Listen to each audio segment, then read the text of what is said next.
राधे राधे आप सभी को। नमस्ते। स्वागत है आप सभी का हमारे इस नए चैनल पे। मैंने कहा था कि इस पे हम लोग प्रश्नों का जो मैंने संग्रह किया है, जो डायरी बनाई है, उसको पढ़ा जाएगा। तो मैं लिखती तो कापी पे हूँ, बस उसे कहती हूँ प्रश्नों की डायरी, बट वो होती मेरी कापी ही है। कापी पे मुझे ज़्यादा लिखना सुविधाजनक लगता है क्योंकि इसके पेज थोड़े लंबे लंबे होते हैं और डायरी के छोटे छोटे होते हैं पेज। तो मैं इसी को लिखती हूँ और 2021 से ही मैं प्रश्न बना रही हूँ एक, और हर साल की एक मेरे पास डायरी है। 21 की, 22 की, 23 की, 24 की 4 डायरियाँ हैं और 25 की डायरी तो अभी तैयार हो ही रही है, और वो तो आप लोग देखते ही हैं, प्रश्न कराती ही रहती हूँ। तो सबसे पहले मैंने 21-22 की जो डायरी है, मैंने सोचा ये बहुत बेहतरीन प्रश्नों का संकलन है। इसको मैं आप सभी को कराऊंगी और बहुत बेस्ट रहेगा। इससे बढ़िया तरीका नहीं हो सकता है कि पेपर करीब हो और कम समय में हमें कोई पूरा सिलेबस से क्वेश्चन रिवीजन करवा दे रहा है वन लाइनर के माध्यम से। तो मुझे नहीं लगता है, मैंने भी इसीलिए बनाया था कि पेपर के टाइम में इसे पढ़ने में ये बेनिफिट देता है, क्योंकि पेपर के टाइम आप कंफ्यूज होंगे, इतने सारे सिलेबस हैं, पाठ हैं, हम किसको किसको पढ़ें। बट डायरी आप पढ़ रहे हैं, प्रश्नों का नोट्स पढ़ रहे हैं, तो वहाँ तो पूरे सिलेबस से है ना। तो एक डायरी पढ़ना मतलब पूरा सिलेबस कवर करना। तो इसीलिए मेरी आदत रही थी शुरू से हर पार्ट से बनाने की, हर 6 भाग से मैंने प्रश्न बनाया है इसमें। और कई और 1000 प्रश्न मैं आप लोगों को वन लाइनर का करा भी चुकी हूँ अपने पहले वाले चैनल पे। तो इस चैनल को पहले तो आप लोग बहुत शेयर कीजिए, सभी के यहाँ आपका काम है। आप अपना काम नहीं करेंगे तो फिर हम कैसे करेंगे। तो आपको भी अपना काम करना है, शेयर करना है, सभी को जानकारी देनी है। और जुड़िए और पढ़िए। 1 महीना है, 1 महीना हम अपनी डायरी प्रतिदिन पढ़ेंगे, प्रतिदिन आपको ये क्लास मिलेगी।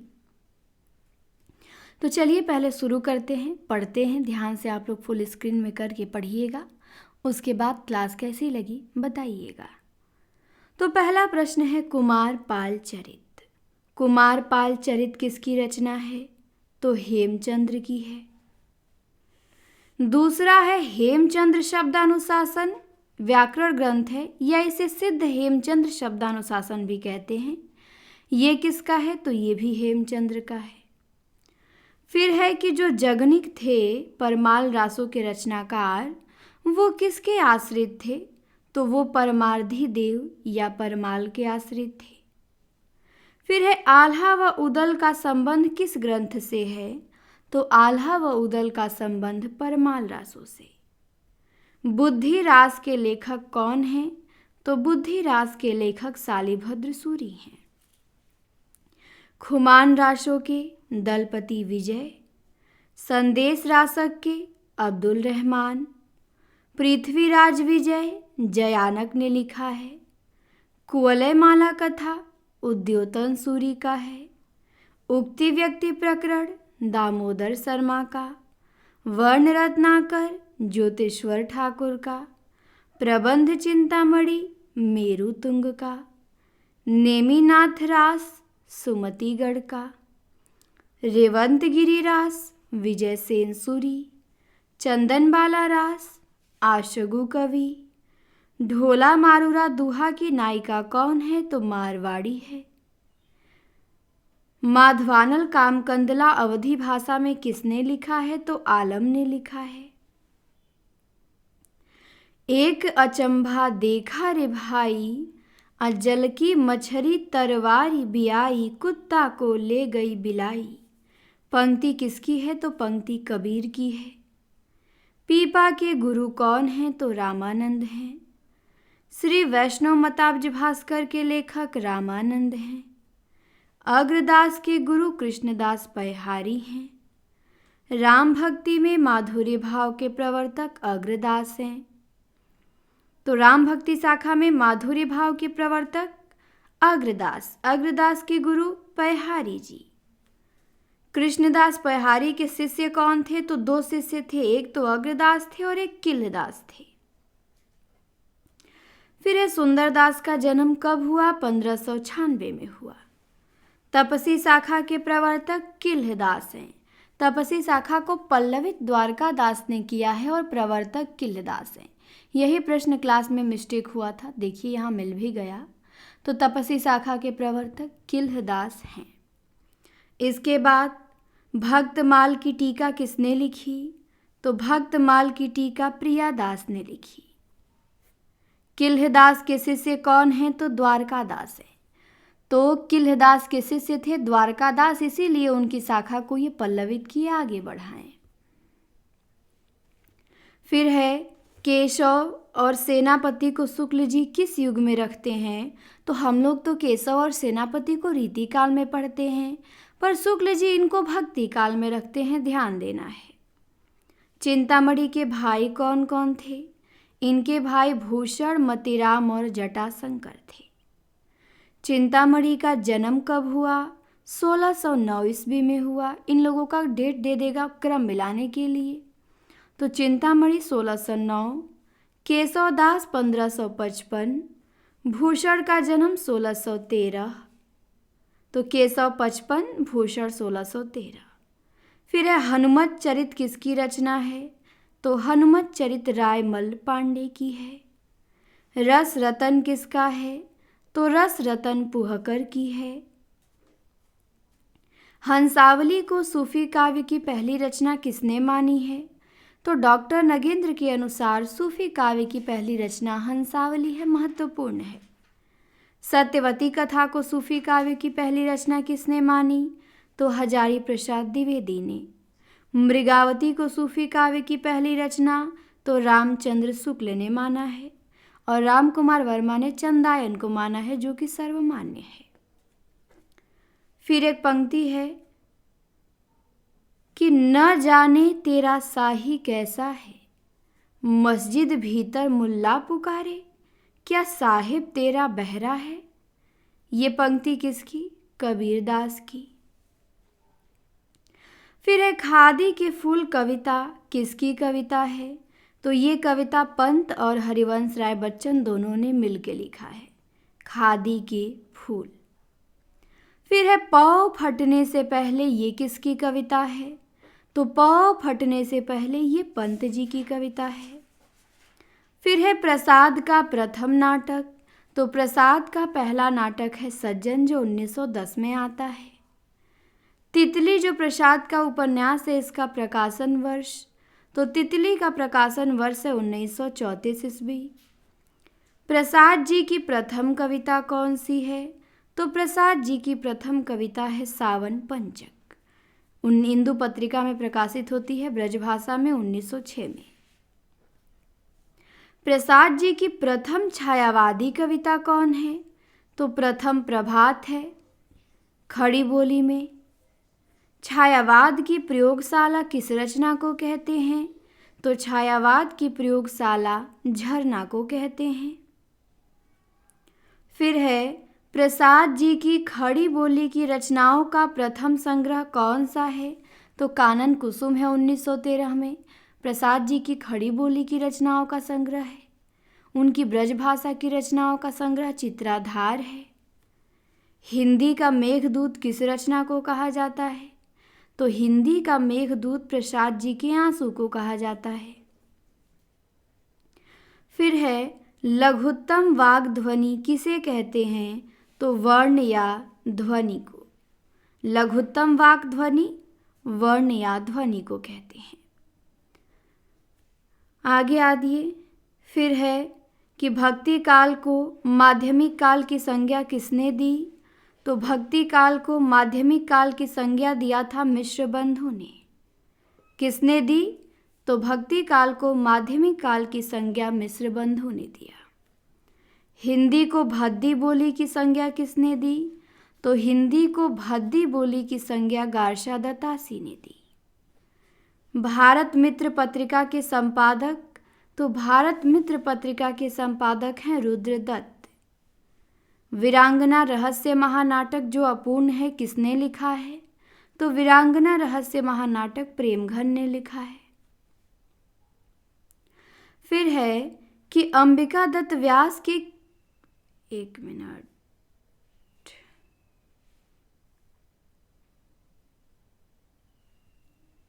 चलिए, हाँ अब दिख रहा होगा। हाँ, अंबिका दत्त व्यास के किस काव्य ग्रंथ में विदेशी वस्त्रों और भारत की आर्थिक दुर्गति का वर्णन है? ये भी बड़ा अच्छा प्रश्न है। तो अंबिका दत्त व्यास का भारत धर्म, तो बहुत लोग तो भारत धर्म रचना ही नहीं क्लियर किए होंगे कि अंबिका दत्त व्यास की है, तो ध्यान देंगे अंबिका दत्त व्यास की रचना है भारत धर्म, जिसमें इन्होंने विदेशी वस्त्रों और भारत की आर्थिक दुर्गति का वर्णन किया है। इसके बाद है भारत बंधु पत्र किसने निकाला? तो भारत बंधु पत्र निकाला था बाबू तोताराम ने अलीगढ़ से। तो भारत बंधु पत्र तोताराम। फिर भारत बारहमासा के लेखक कौन हैं? तो भारत बारहमासा के लेखक हैं राधा कृष्ण दास। भारत बारहमासा के लेखक राधा कृष्ण दास हैं। फिर है हिंदी में भक्ति साहित्य का आरंभ किससे माना जाता है? तो नामदेव से माना जाता है। हिंदी में भक्ति साहित्य का आरंभ नामदेव से। सुख सागर किसकी रचना है? तो सुख सागर सदा सुखलाल की है। फिर है कचहरियों में नागरी प्रवेश की घोषणा कब हुई? तो कचहरियों में नागरी लिपि प्रवेश की घोषणा हुई 1900 ईस्वी में। कब हुई? 1900। ये बहुत कंफ्यूज होते हैं लोग 1836 और 19 को लेके। तो कचहरियों में नागरी का प्रवेश हुआ 1900 में। एक कथन है भारतेंदु युग का साहित्य व्यापक स्तर से गदर से प्रभावित है। ये किसका कथन है? तो रामविलास शर्मा का है। यही कहते हैं कि भारतेंदु युग का साहित्य व्यापक स्तर पे गदर से प्रभावित है। भारतेंदु मंडल के लेखकों में सबसे चमत्कार नक्षत्र थे। तो सबसे चमत्कार नक्षत्र थे बालकृष्ण भट्ट। भारतेंदु मंडल के लेखकों में सबसे चमत्कार नक्षत्र कौन थे? बालकृष्ण भट्ट थे। फिर है अंबिका दत्त व्यास का खड़ी बोली का अपूर्ण प्रबंध काव्य कौन है? तो कंसवध है। कंसवध अंबिका दत्त व्यास का खड़ी बोली का अपूर्ण प्रबंध काव्य है। फिर है कहाँ करुणानिधि केशव सोए? ये पंक्ति किसकी है? तो भारतेंदु की है। कहाँ करुणानिधि केशव सोए। फिर है भूगोल हस्तामलक वामा मनोरंजन किसकी रचना है? तो राजा शिव प्रसाद सितारे हिंद की है। भूगोल हस्तामलक और वामा मनोरंजन। फिर है कि पीताम्बर दत्त बड़थवाल ने संत शब्द का संबंध किससे माना है? तो पीताम्बर दत्त बड़थवाल ने संत शब्द का संबंध शांत से माना है। प्रेम घन का खड़ी बोली का प्रबंध काव्य कौन सा है? तो मयंक महिमा है। मयंक महिमा प्रेम घन का खड़ी बोली का प्रबंध काव्य है। फिर है एक समस्या पूर्ति बतानी है किसकी है? पिया पियार तिहार निहार बिना यखिया दुखिया नहीं मानती है। तो ये भारतेंदु जी की है। पिया पियारे तिहारे निहारे बिना। फिर है धन्य भूमि भारत सब रत्नन की उपजाऊं। ये किसकी है? तो ये प्रेम घन की है। प्रेम संपत्ति लता किसकी रचना है? तो प्रेम संपत्ति लता काव्य रचना है ठाकुर जगमोहन सिंह का। फिर है मुन्नी मोबाइल उपन्यास। तो मुन्नी मोबाइल उपन्यास है प्रदीप सौरभ का। फिर है मनोवैज्ञानिक उपन्यासकार कौन कौन से हैं? तो मैंने बताया था कि 3 मनोवैज्ञानिक उपन्यासकार फेमस हैं, जैनेन्द्र, अज्ञेय, इलाचंद्र जोशी। तीनों का नाम आपको याद होना चाहिए। फिर है उपसंहार उपन्यास है किसका उपन्यास है? तो उपसंहार उपन्यास है काशीनाथ सिंह का। उपसंहार काशीनाथ सिंह। रामचंद्रिका केशवदास की रचना है। प्रेमचंद्रिका देव की रचना है। कृष्णचंद्रिका गुमान कवि की रचना है। तो रामचंद्रिका केशव, प्रेमचंद्रिका देव, कृष्णचंद्रिका गुमान। चॉकलेट उपन्यास उग्र जी का है। चाक उपन्यास मैत्रेयी पुष्पा का है। छायावाद के ब्रह्मा प्रसाद जी कहे जाते हैं। आधुनिक युग की मीरा महादेवी वर्मा है। छायावाद को शक्ति काव्य किसी ने कहा, किसने कहा? तो राम स्वरूप चतुर्वेदी ने छायावाद को शक्ति काव्य कहा।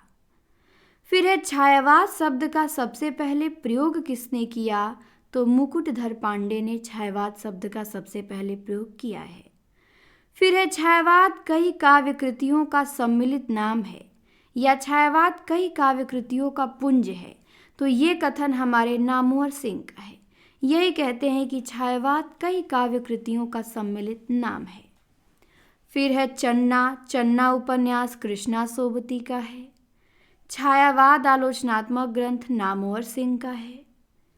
आंसू निबंध है बालकृष्ण भट्ट का। आंसू काव्य प्रसाद जी का। आंसू निबंध बालकृष्ण भट्ट का। छायावाद आलोचनात्मक ग्रंथ बड़ा फेमस है नामवर सिंह का। और चन्ना उपन्यास कृष्णा सोबती का बड़ा चर्चित है। फिर है जलते हुए वन का वसंत। ये काव्य संग्रह है किसका है? तो जलते हुए वन का वसंत दुष्यंत कुमार का है। फिर माया दर्पण है काव्य। तो माया दर्पण काव्य श्रीकांत वर्मा का है और माया दर्पण कहानी निर्मल वर्मा का। फिर है कालजयी खंड काव्य। तो कालजयी खंड काव्य है भवानी प्रसाद मिश्र का। कालजयी भवानी प्रसाद मिश्र का। कागज के फूल काव्य भारत भूषण अग्रवाल का। कागज के फूल भारत भूषण अग्रवाल। सागर मुद्रा अज्ञेय का है। सागर मुद्रा अज्ञेय का है। फिर है आगे कलगी बाजरे की कविता। तो कलगी बाजरे की कविता किसकी है? ये कविता है अज्ञेय की। नीम के पत्ते किसका काव्य है? तो दिनकर का है। और नीम का पेड़ किसी का उपन्यास है? नीम के पत्ते तो दिनकर का है। नीम का पेड़ उपन्यास राही मासूम रजा का है। गोपाल कैसा शब्द है? तो गोपाल योगरूढ़ शब्द है। कैसा? योगरूढ़। पद्य पुष्पांजलि किसकी रचना है? तो पद्य पुष्पांजलि लोचन प्रसाद पांडे की है। पद्य पुष्पावली किसकी है? कल मैंने पूछा था, कल या परसों खड़ी बोली कि पद्य पुष्पावली किसकी है? तो कामता प्रसाद गुरु की है। पद्य पुष्पांजलि लोचन प्रसाद पांडे और पद्य पुष्पावली कामता प्रसाद गुरु। फिर अमलतास काव्य है। अमलतास किसका काव्य है? तो अमलतास काव्य राय देवी प्रसाद पूर्ण का है। फिर गलियों के शहजादे कहानी संग्रह है किसका है? तो गलियों के शहजादे कहानी संग्रह नासिरा शर्मा का है। गलियों के शहजादे नासिरा शर्मा, अमलतास, राय देवी प्रसाद पूर्ण। एक एक प्रश्न बहुत ही महत्वपूर्ण है। हमने कितना पेज अपनी कॉपी पढ़ लिया? 3, 4 पेज पढ़ लिया। एक पेज पे कम से कम 25 प्रश्न हैं, देख लीजिए। एक पेज पे 25 तो जोड़ लीजिए, 25 चौका 100 प्रश्न। 18 मिनट में मैंने आप सभी को 100 प्रश्न रिवीजन करवा दिया। यदि इस क्लास का फ़ायदा आप नहीं उठाएंगे, इसके महत्व को नहीं समझेंगे, तो आप अपने पैरों पे कुल्हाड़ी मारेंगे। इतनी बेहतर ये चीज़ है, पेपर के समय आपको मिल रही है, तो इसका आप फ़ायदा उठाइए। और जो आपको इसमें नया लगे या कन्फ्यूजन लगे उसे नोट करिए या कई बार सुन जाइए। अब आप पूरे यूट्यूब पे चाहे ऑफलाइन पढ़े चाहे ऑनलाइन पढ़े देख लीजिए, इतने कम समय में कहाँ आपको प्रश्न मिलेंगे। ऑफलाइन भी आप पढ़ेंगे तो बहुत क्वेश्चन होगा, तो बहुत कम मिलेगा एक दिन में आपको। अब पेपर आपका करीब है, आपके पेपर के हिसाब से ये क्लास दी जा रही है। इसे आप 2 बार 3 बार सुन सकते हैं और अच्छे से तैयार होगा। और मैं गारंटी देती हूँ कि इनमें से आपको प्रश्न मिलेंगे और रचनाएं तो इस क्लास से तैयार हो जाएंगी। क्या इससे बाहर रचना जाएगी? नहीं जाएगी। कहते हैं ना रचना मैम कैसे तैयार करें, तो ये अब तक की बेस्ट क्लास है।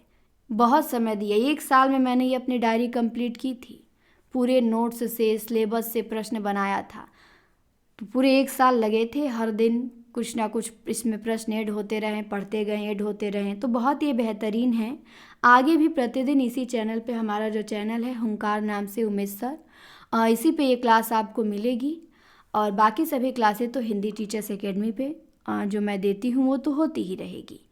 वहाँ पे बहुत सारी क्लासें भी हो गई थी, बहुत प्लेलिस्ट भी हो गया था। और 2 चैनल का होना भी ज़रूरी है, क्योंकि आप देखते हैं कि बहुत सिस्टम आ गया है हैकिंग का। तो आपका एक ही चैनल है, गलती से यदि कभी भी हैक हो गया, पेपर के टाइम ही बताइए हो गया, तो फिर आप क्या करेंगे? तब तो हम आपसे जुड़ ही नहीं पाएंगे, आपको पढ़ा नहीं पाएंगे। और हमारे पास लेकिन ये एक ऑप्शन ये रहेगा ना कि चलो एक और है, हम उस पर पढ़ा सकते हैं। तो तो उसका प्रोसेस फिर वो वापस आता है कि नहीं आता है, कई चीज़ें होती हैं। तो भविष्य का सोच के इसको खोला गया है कि दूसरा चैनल बहुत ज़रूरी है, इसीलिए खोला गया है। बाकी वो कोई नहीं है कि कमाने के लिए, कमाते तो हम उस पर भी नहीं हैं। उस चैनल पे भी 1 रुपया नहीं मिलता है, इस पर भी नहीं मिलेगा, बिल्कुल सब फ्री में है। बस पेपर के लिए आपका है, इतनी मेहनत हो रही है केवल पेपर के लिए कि पेपर अप्रैल में बढ़िया मई में जाए और आपका रिजल्ट बने, बस उसी के लिए सब कुछ है। तो चलिए अब इस क्लास को यहीं पे समाप्त करते हैं। क्लास आपको कैसी लगी कमेंट में बताइए, सब्सक्राइब कीजिए। आप सब्सक्राइब करेंगे तो और अच्छी अच्छी क्लासें आपको देखने को मिलेंगी। सब्सक्राइबर ही बढ़ाइए, लोगों को अधिक से अधिक जोड़िए, शेयर कीजिए, उन्हें सूचना दीजिए। ये मत सोचिए कि शेयर करने से कंपटीशन बढ़ेगा, नहीं, इतनी छोटी सोच नहीं रखते हैं। तो शिक्षक हम बनने जा रहे हैं, शेयर किया जाता है तभी तो। अब यूट्यूब तो अपने से नहीं, यूट्यूब जिनके बड़े बड़े चैनल होते हैं उनको ग्रोथ करवाता है जल्दी। छोटे चैनल हैं तो यदि लोग आपको शेयर करेंगे, आपके चैनल के बारे में जानकारी देंगे किसी को, तभी वो आगे बढ़ता है। तो बस आपको हमको दोनों लोगों को मेहनत करते रहना है और सबको अपनी मंजिल एक दिन ज़रूर मिलेगी। अपना ध्यान रखिए, मस्त रहिए, आराम से पढ़िए। फिर मिलती हूँ मैं नेक्स्ट क्लास में। नमस्ते।